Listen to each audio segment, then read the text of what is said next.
نتمنى تكونوا بخير وعلى خير بصحه جيده ان شاء الله. اللهم بلغنا رمضان بصحه وعافيه، لا فاقدين ولا مفقودين يا رب العالمين. اليوم ان شاء الله غادي نعاود نحضر معكم طريقتي في الشباكيه كيف ما عاود طلبتوا مني انني نعاود نحضرها لكم مره اخرى. بزاف الاخوات كيبغيو مني بزاف ديال النصائح اللي غادي نفيدكم بهم ان شاء الله. دابا غادي ندوز معكم المقادير والطريقه ديال التحضير. بالنسبه للمقادير عندنا هنا قياس ديال 3 كيلو ديال الدقيق. اللي كيسولوني على كل كيلو ديال الدقيق شحال كيعطينا، كل كيلو كيعطينا تقريبا شي 3 كيلو لا ربع على حساب الحجم ديال الشباكيه. الا كانت متوسطه كتلوح لينا ديك 3 قل شي حاجه، الا كانت صغيره تلوح لينا حتى 3 قد، الا كانت كبيره شي شويه ديك 3 لا ربع. سا ديبون على حسب. هنا عندنا 3 كيلو ديال الدقيق، غادي نقدروا نزيدونا واحد الزلافه في التالي فاش كنبغيو ندعكوها تاني مزيان كنزيدوا شي زلافه اخرى. هنا انا عابره غير 3 كيلو، حتى ديك الزياده غنوريها لكم فاش غنبغيو نزيدو. عندنا هنايا غادي نحتاجو زلافه ديال الزبده من النوع الجيد، الزبده سبيسيال. انا كنستعمل هذا النوع هذا، بزاف الاخوات كيطلبوا مني اش من نوع كيستعملوا. عندنا هنايا فاش ذوبت الزبده يعني ما كنديرهاش نوازيط باش ما تجينيش الشباكيه ديالي قاصحه، كنديرها كنخليها غير كتذوب حتى كيبقى لينا غير هاد الحليب ديالها يعني كيبقى نازل تحت، يعني ما كنديرهاش نوازيط، كندوبها ونخليها هكاك. هنا عندنا زلافه ديال الجنجلان مطحون ومغربل، ضروري تغربلوه. هنا عندنا زلافه كبيره ديال اللوز مطحون ومغربل، ضروري حتى هو يتغربل باش ما يبقوش لينا شي طريفات يقطعوا لينا العجينه في الخدمه. عندنا 3 ديال البيضات، 3 المعالق ديال القرفه، 3 المعالق مخلطين ما بين نافع وحبه حلاوه، كلشي كيتغربل باش ما تقطعش لينا العجينه في الخدمه. غادي نحتاجو 2 دويمات ديال الزعفران، غنحتاجو واحد المعلقه صغيره ديال السمن الحار اللي كنخدموا به في كسكسو وفي الرفيسه كيكون حار. عندنا واحد القريصه ديال الخميره ديال الخبز، قريصه. عندنا الزعفران شعره اللي كيكون حر فري، هو هذا انا باش كنخدم. عندنا مسكه حره حتى هي خاصها تكون فري، ما تاخذوش هذيك الجعبه ديال 5 دراهم راه ماشي زوينه. عندنا هنايا كاس ديال زيت الزيتون، عندنا كاس ديال الزيت الروميه، كاس ديال الخل الابيض، كاس كبير ديال المزهر ما يعادل كاس ونص ديال العنبه. الماء عندنا الماء غادي نقدروا نحتاجوه، نقدروا ما نحتاجوش صديق. هنا عندنا قبيصه ديال الملحه. كيف ما قلت لكم الطريقه ديال التحضير غادي ندوز معكم ليها ان شاء الله، تبعوا معايا. النوعيه ديال المزهر دائما كنخدم انا بهذا بالعامري، دائما كنخدم به، واخا شي شويه زايد في الثمن ولكن راه ماركه مزيانه. ممكن غادي نضيف واحد شي شويه من روح الزهر حتى هي كتعطي واحد النسمه زوينه. غادي نستعملوا منها غير قبيصه، يعني غير نقيطه اللي غادي نستعملوا من روح الزهر، كتعطي واحد النسمه زوينه واخا مستعملين المزهر. دابا غادي ندوزو ان شاء الله، بقاو معايا بركه الله. غادي نبداو دابا في الطريقه ديال التحضير. هنا غادي نخدموا في بانيو اللي يكون شي شويه متسع، يعني يكون واسع شويه. دابا غادي ندوزو للطريقه ديال التحضير ديال الشباكيه. غنديروا نخدموا السوائل هما الوالا. هنا غادي نخدموا البيض مع قبيصه ديال الملحه،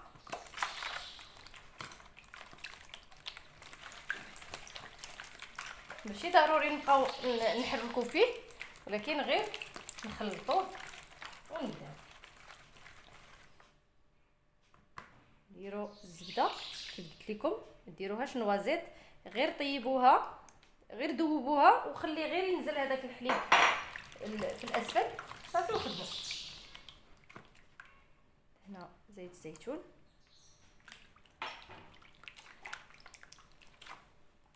زيت نباتيه،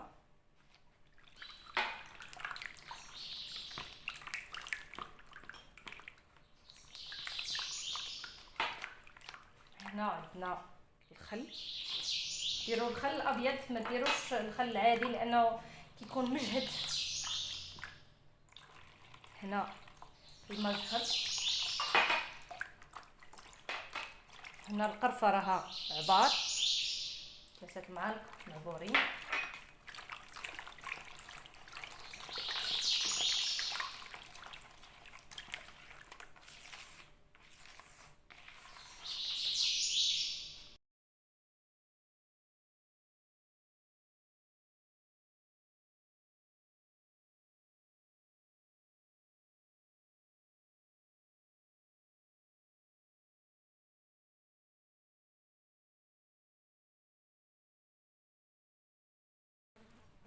غادي نغربلوها، يعني اي حاجه درناها خصنا نغربلوها باش ما تقطعش لينا العجينه. شفتوا غير بحال هاد الحبيبات غيقطعوا لينا هكايا العجينه.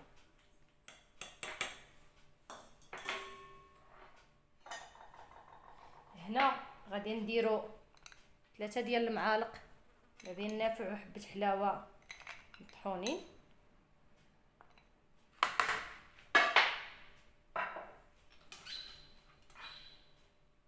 واحد القبيصه ديال الخميره راس معلقه.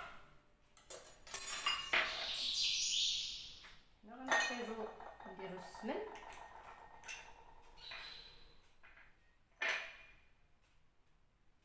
نديرو معلقه صغيره ديال السمن،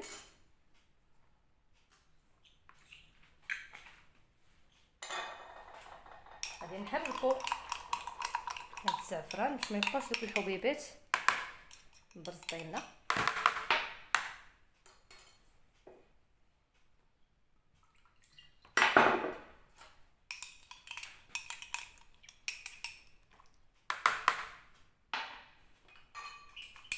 حنا الزعفران شعره نزيدو حتى هو نحركو باش كيطلع. هنا باش كنعرفوا زعفران يعني فري ولا ماشي فري، يعني فاش كنديروه في الماء كيطلع لنا زعفران الفوق ودغيا كيصبغ.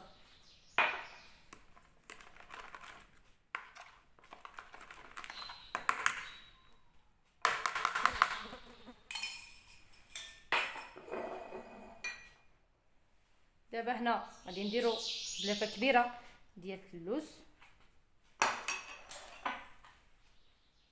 وزلافه كبيره ديال الجنجلان، نخلطوا هاد العناصر مع بعض. عاد في التالي غادي نبداو نزيدو الدقيق. بالنسبه هنايا غادي نحتاجو خماره، ما عرفتش واش ذكرتها لكم ولا لا، ولكن ما نديروش دابا بلاتي شي شويه تنديروه مع الدقيق.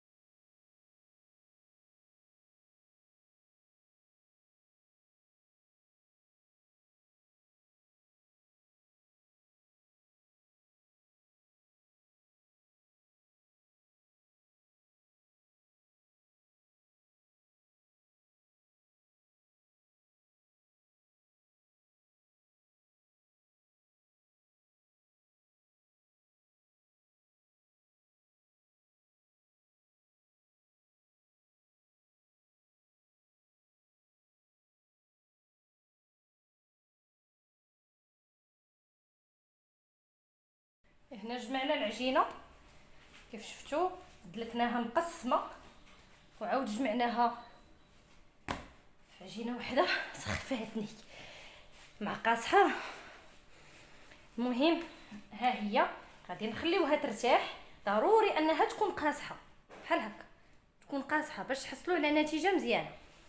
دابا غادي نجمعها بحال هكا، غادي نغطيها بلاستيك غذائي وغادي نخليها ترتاح شي شويه، وعاد نقطعها طريفات. ديك الساعه نقطعوها كويرات ونخدموا كل حاجه بوحدها.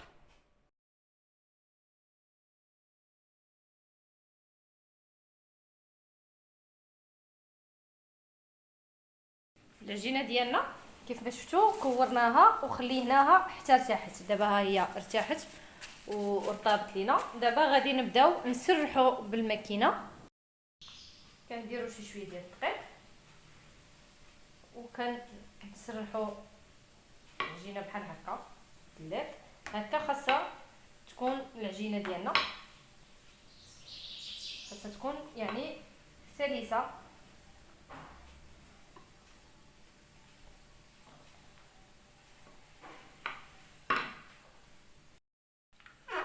دابا غادي ندوزوها في الوراقه، غنديروا نمره شي شويه تكون غليظه، عاد نعاودوها الجهه رقيقه عاوتاني. ما نغلظوش الشباكيه ديالنا بزاف وما نرقوهاش ثاني بزاف باش ما تهرش لينا، باش ما تدقدقش.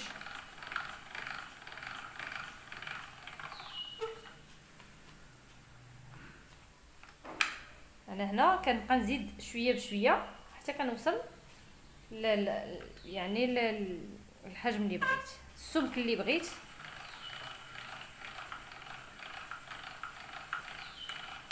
تصلحوا ديما العجينه هكا بالطول باش ما تضيعش لكم. الا درتوها عرض كتضيع وكتولي في الجناب هكا كرفساكم. صافي، هذا هو السمك اللي غادي ندير كيف شفتوا. نوريكم الطريقه ديالي في التشباك. دابا هنا بعد ما قادينا الشريط ديالنا كنبداو نديرو وحده، جوج، ثلاثه، اربعه، خمسه، نوصلوا عند سته ونقطعوا. يعني درت لكم شويه بحال هكا باش تركزوا معايا. عاوتاني وحده، وهاد السميطه ما تكونش رقيقه، يعني خاصها شي شويه تكون عريضه شي شويه باش تجيكم مزيانه في الحجم ديالها. هادو جوج، ثلاثة، أربعة، خمسة، ستة. صافي، وكنقطعو. ما غنوريكم باش ما نطولش عليكم. طريقتي في التشباك هي هذه: 5 ديال الشريطات اللي كيكونوا الوسط كيعطيونا 6 ديال السميطات. كنديروا ليهم بحال هكا، بحال هكا نطويو المنطقه هكا، كنديروها نطويوها على 3. كنشدوا هذا الراس هذا ونجيبوه هنايا ونضغطوا عليه مزيان ونجرو بحال هكا في الوسط. هذا هو الشكل ديال الشباكيه ديالنا. نعاودوا وحده اخرى، نعاود معكم عاوتاني: وحده، جوج، ثلاثه، أربعة، خمسة، نوصلوا لعند ستة ونقطعوا. هانتوما هاد التشبيكه ساهل، كنديروا جوج لتحت، جوج فوق منهم، جوج فوق منهم. كنشدوا هاد القنت عند هاد القنت هذا بحال هكا، نضغطوا مزيان ونجروا بحال هكا، كنضغطوا على هاد الجناب باش ما تحلش لينا. صافي، كتستمروا بهذه الطريقه هذه حتى غادي نكملوا ان شاء الله الشباكيه ديالنا كامله وندوزوا للقليان وندوزوا للتسال. بالنسبه للتشباك كيف ما كتشوفوا، ها حنا كملنا التشباك. غادي ندوزو دابا للمرحله ديال القلي. تشوفوا الطريقه باش كنقلي باش ما كتحلش ليا الشباكيه في المقله. دابا غادي ندوزو للمرحله ديال القلي. كيف ما كتشوفوا هذه هي الشباكيه ديالنا. كنحاولوا نضغطوا شي شويه هكا من الجناب ونحطوا وحيده بحال هكا، وتكون الزيت سخنات من قبل. ما تسخنوهاش على نار مجهده وكنحطها نتوما وحده فوق وحده. كنحط فوق هذيك اللي حطيت. بالنسبه للزيت ما تسخنوهاش على نار يعني مجهده وعاد تنقصوا العافيه فاش كتبغيو تقليو. لا، كتسخنوها على نار مهيله باش ما تحرقش لكم الشباكيه فاش تحطوها. كتحطوا وحده فوق وحده باش ما كتحلش، غير كتقبط راسها صافي وكتقلبوها. نستمروا بهذه الطريقه هذه. العافيه تكون ناقصه مهيله بزاف باش طيب لكم الشباكيه على خاطرها تجي طايبه من الداخل ومن برا، ماشي غير تحمر من برا وتبقى مفعفعه من الداخل وتبقى هكاك بيضه. لا،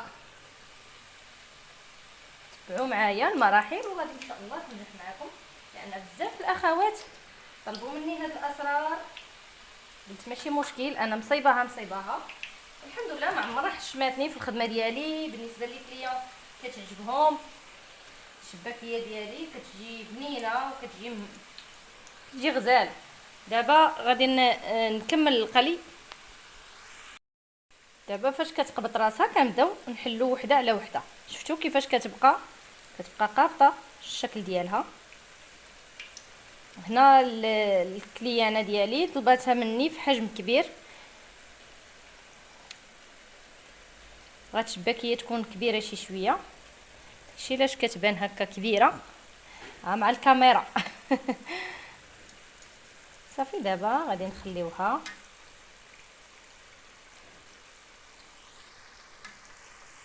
العافيه، بالنسبه للعافيه ديال القلي راه تكون اش غنقول لكم، يعني قليله بزاف، غير عافيه قليله بزاف، غير نبته من العافيه، يعني شويه باش طيب لكم الشباكيه على خاطرها وتجي منبله، تجي طايبه.